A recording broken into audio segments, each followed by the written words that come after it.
The message came in at 6:17 p.m., a group text. We need space from you. Please don't reach out anymore, at all. No explanation, no warmth, just dismissal, typed out like a corporate memo.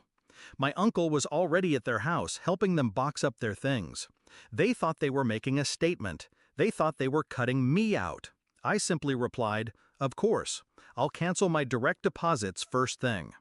That was the moment the ground shifted, not under me, under them.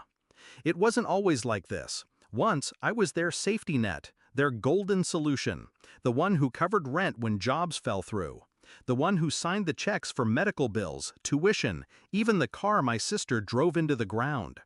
They liked to act as if I owed it. Family helps family, my mother would chant. But somehow, family always meant me giving, them taking.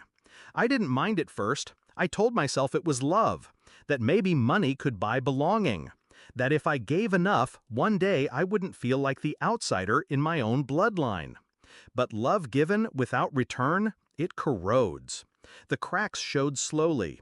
It was the whispered jokes when they thought I couldn't hear, calling me the ATM. It was the way my father praised my uncle's hard work while ignoring the fact that my uncle's mortgage was paid with my transfers. It was the Christmas dinner where every gift under the tree was from me, yet not a single one had my name on it. I noticed. I stored it all. And I smiled. When the text arrived, I didn't panic. I didn't beg to know why. I understood immediately. This wasn't about space. This was about control. They assumed dependence ran one way, that cutting me off would leave me crawling back, desperate. They forgot the direction the money actually flowed.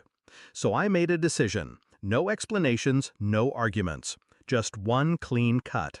Step 1, I logged into payroll, terminated every automatic transfer to their accounts. Mortgage support, utility stipends, the college fund that was really my sister's shopping allowance, gone.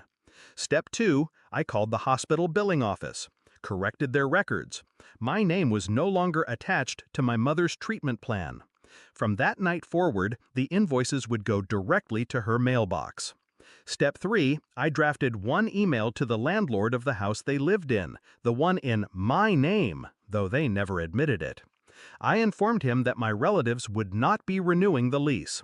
30 days, no exceptions. By midnight, the silence cracked. First, a call from my mother. I let it ring. Then a dozen texts from my sister, ranging from insults to pleas. Finally, my father's voice on voicemail, booming, commanding, ordering me to fix this. I didn't answer. For the first time in my life, their words had no hold. The next morning, my uncle stormed into my office, red-faced, sweat shining through his shirt. "You can't just cut them off," he barked. "They're family." I leaned back, calm, unblinking. Exactly. They wanted space. I gave it to them. He sputtered. He threatened. He even reached for pity.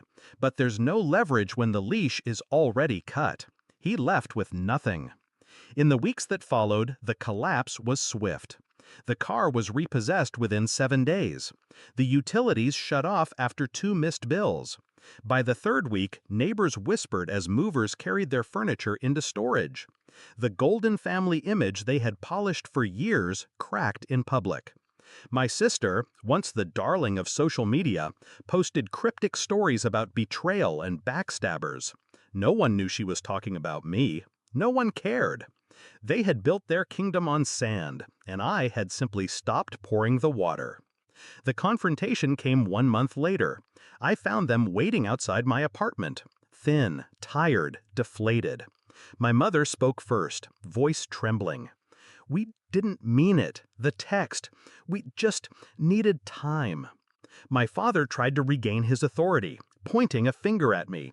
"You don't abandon blood. You fix this now." I looked at them. 3 faces I had once loved. 3 mouths that had only ever opened to take. "I didn't abandon you," I said quietly. "You abandoned me. The night you reduced me to a bank account." They stared, uncomprehending. "I'm not your ATM," I continued. "I'm not your savior. I'm done funding my own erasure." Silence. Heavy. Final. I walked past them, didn't look back. It's been 6 months. They're still out there, somewhere between eviction notices and borrowed couches. I don't know if they hate me. I don't know if they've learned. It doesn't matter. What matters is this. For the first time in my life, I kept something for myself. Not money, not pride, but freedom. They thought I needed them. They thought I was weak without their approval. But they forgot the simplest truth. The one who holds the purse strings holds the power. And I never let go.